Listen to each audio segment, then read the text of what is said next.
All right, we're going to get started again where we left off.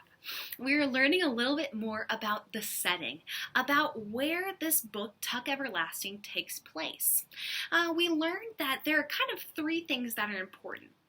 The road, this cottage that doesn't seem very friendly, and the woods. We learn about these animals as well, cows, that have kind of paved this road to this town. And they're really respectable of one thing. They didn't want to be the ones to disturb it.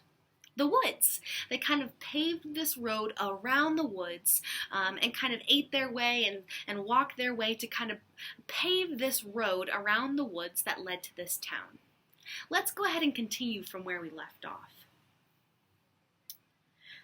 The cows must have thought, let's keep its peace. We don't want to disturb it. Talking about the woods.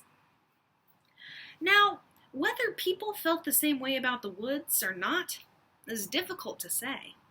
There were some perhaps who did, but for the most part, people just followed the road. And the way that it led. There was no road through the woods, and anyway, for the people, there was another reason that they left the woods alone. It belonged to the Fosters, the owners of the Touch-Me-Not cottage, and therefore it was private property.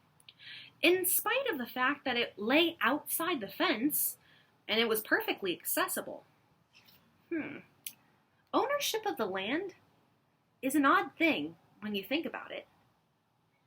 How much can you own land? Does a person just own the piece on top, or all the way down to the center of the earth? In any case, the woods.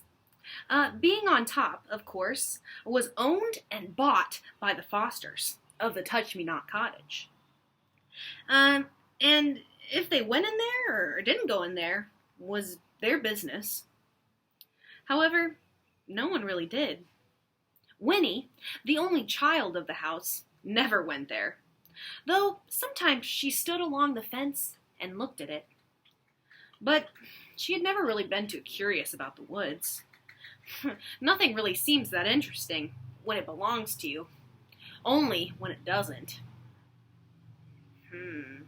We'll stop there for today. I know I'm only reading kind of short things to get us introduced, but I kind of want us to have a little bit more of an image of the setting before we get started. So, really quickly, back to my beautiful artistic drawing.